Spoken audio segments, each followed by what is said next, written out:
I, okay, is not sin. And Jesus isn't asking the gay person to change and be straight. We're living in exciting times. But it's not going to be quite as you expect.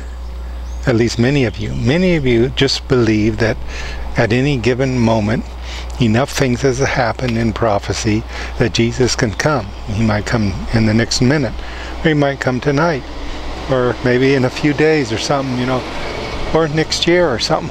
We kind of think that Jesus is coming soon, and we think that we're ready. We think that all we had to do was accept Jesus. Now, technically, that is pretty much all you have to do. However, the Bible does talk about events that will take place during the time Christians are still on earth. So as much as you hear that we're going to be off of the earth when trials and tribulations that are extreme begin to happen, that we're going to miss it. The Bible just simply is not saying that. The best verses that you got that are the foundation of this kind of a belief is that in that the dead will rise first, and we which are alive and remain will be caught up together with them in the air, meet Jesus in the air. And then another verse says, in a moment, in the twinkling of an eye, will be changed. In other words, we're going to get our spiritual bodies.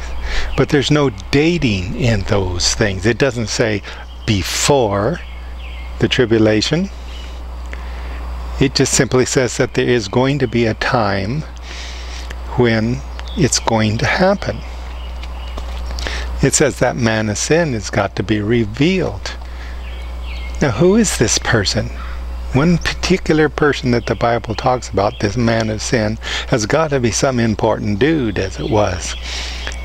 He's Antichrist. Everybody pretty much agrees, or most people seem to believe that that person is Antichrist, and he has to be revealed first. So we have to know him. We have to see out there and see some character out there in the world that fits the bill.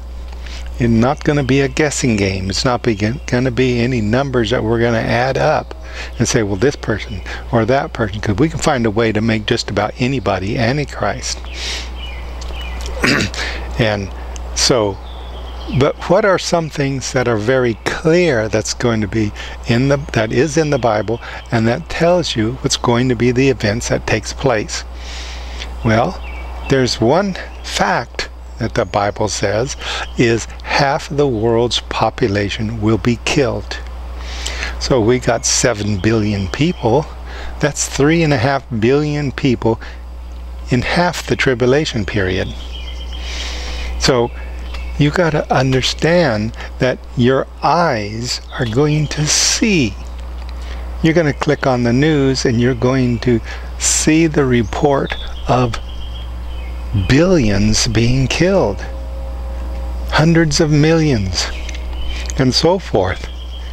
Well, we don't know many things that can do that. You know, maybe pretty good size asteroid or comet,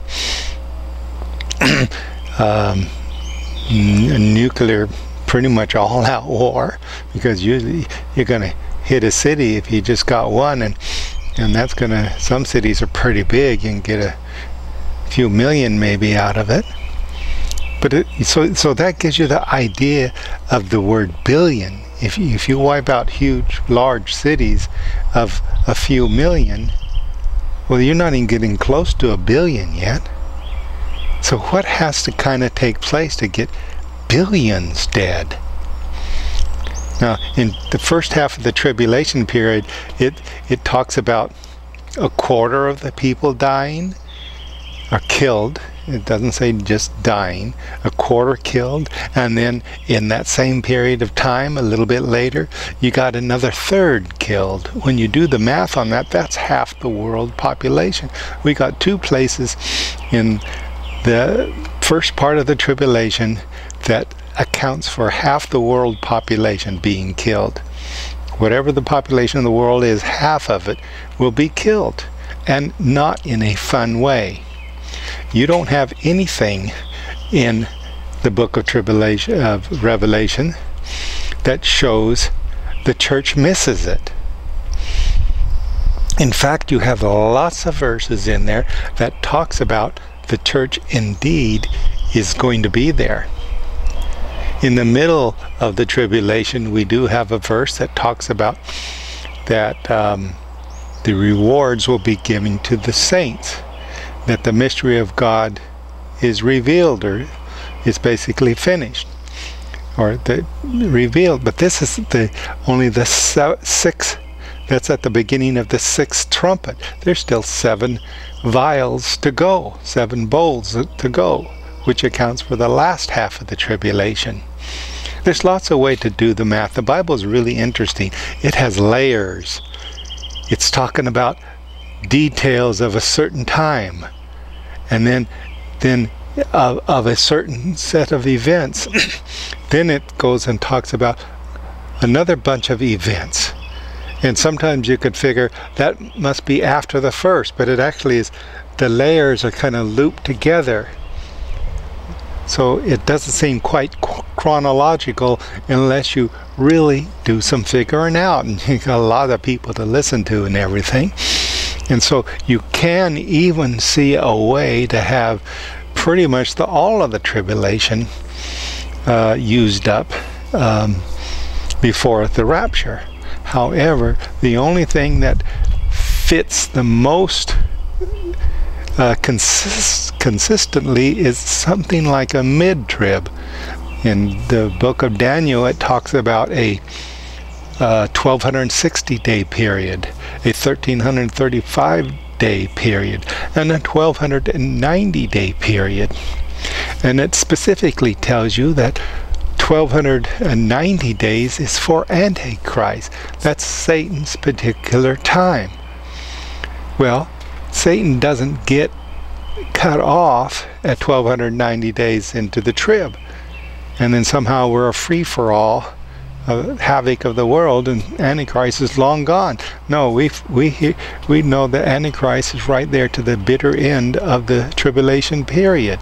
So if he has only 1290 days to be, as it were, dictator of the world, then you can only count from the last day of the trib, and that's when Jesus comes down and sets his foot on the Mount of Olives.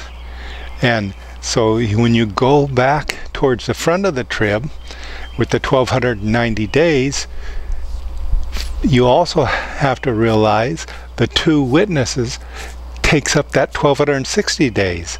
When it says 1200 days for breaking the power of the church in Daniel 12:7, that isn't an arbitrary number of days. That is a specific days that refers to, throughout the Bible, in a few places, to the 2 witnesses. They have a ministry of 1260 days. They begin the ministry by turning off the rain, saying to the rain to shut off. So it's probably